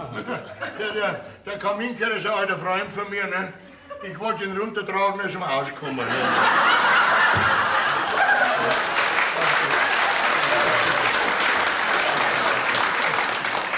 Also das glaubt Ihnen kein Mensch, Herr Sauberger. Na ja, jetzt ist einmal passiert. Ich meine,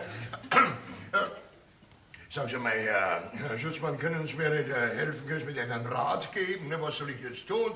Sie könnten mir doch behilflich sein in der ganzen Also Herr Angelegenheit. Sauberger, der Mann, der war im Dienst, der hat ein Loch im Kopf. Na, da kleben wir einen Tausender drauf, dann ist doch alles vorbei. Also mit Geld ist da nichts abzumachen.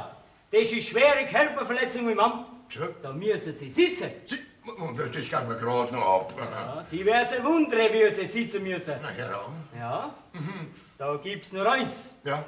Ja, wenn Sie den Kaminkehrer zureden, der soll die Anzeige zurückziehen. Ja, das ist ja die Anzeige zurückziehen. Könnten Sie mir da behilflich sein? Es soll Ihr Schaden nicht sein, Herr. Nein, keine Bestechung, gell? Hm?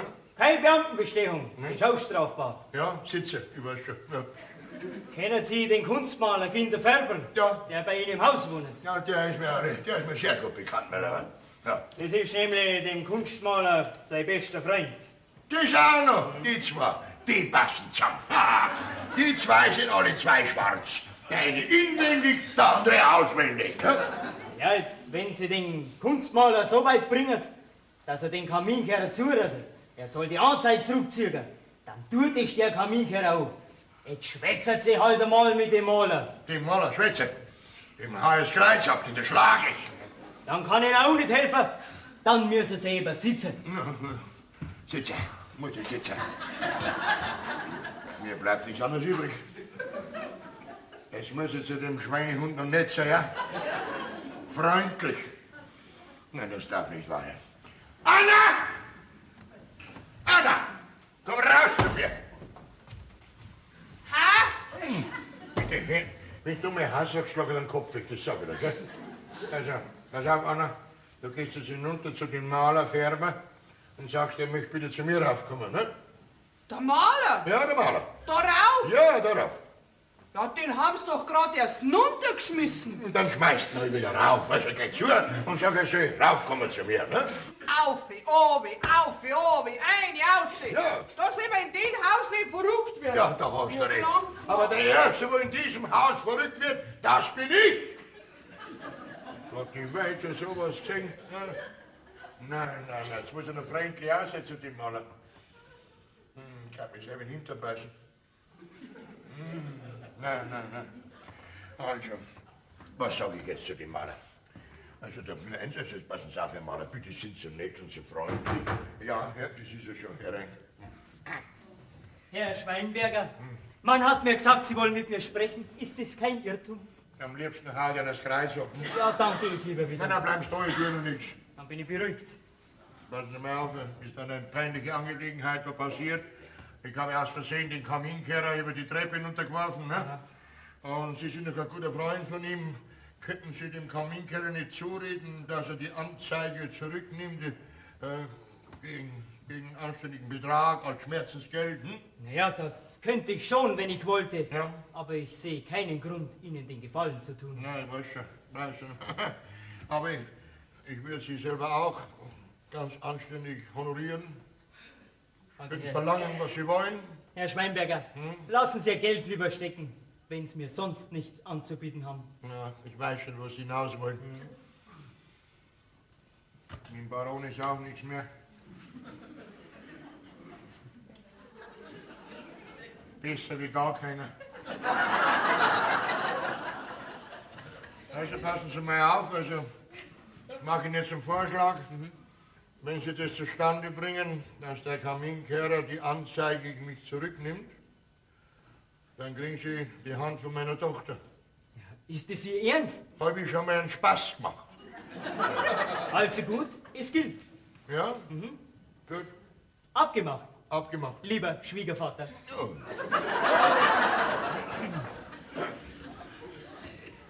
Inge, Ja, Papa. komm raus bitte. Da, nimm den Malerpatzer. Papa, da muss ich da puzzeln. Gib's ihm. Der hat's notwendiger. Ja. So, das hätten wir wieder.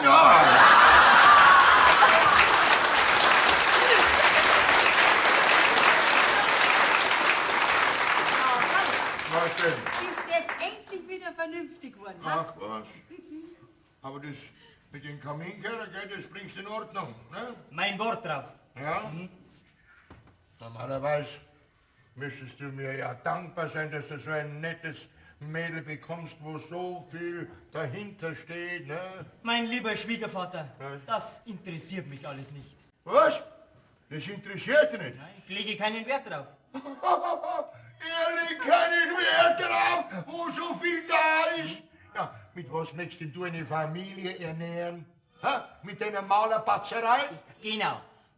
Jetzt pass auf. Ja? Der Einschreibbrief, den ich der Inge gebracht habe, Ja. hat nicht der Inge gehört, sondern mir. Ja, und da ist drin gestanden, dass die Stadt München mein Gemälde, die Frühlingssymphonie, angekauft hat. Bravo, Ja. wunderbar. Und morgen hängt das Bild in der Ausstellung. Und in ein paar Tagen kannst du meinen Namen in allen Zeitungen lesen. Die Stadt München hat der Brüdel gekauft. Ja, man keinen Geschmack. Ach so, und dann meinst du also, du brauchst mich dann nicht mehr, hä? Offen gesagt, nein. Warum? Du hast einen ganz Armen, der froh ist, wenn er so viel Geld und so viel Sache kriegt. Ja, unsere Kinder werden sich sicher mal drüber freuen. Dann kriegst du die Kinder. Ich hab's ja immer schon gesagt, der Herr Maler ist ein netter Mensch. Ja, also wenn du die Sache mit dem Kaminkehrer in Ordnung gebracht hast, dann kannst du mit dem Schutzmann auch ein Wort reden. Mit dem schwäbischen Teufel da, ne? Das ist nicht notwendig, weil der Schutzmann bin ich auch gewesen.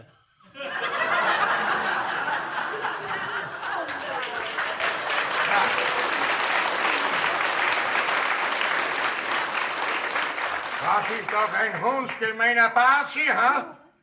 Aber der passt ganz genau hinein in die Familie Schweinberger. Heidi, was sagst du? So, das hätten wir wieder.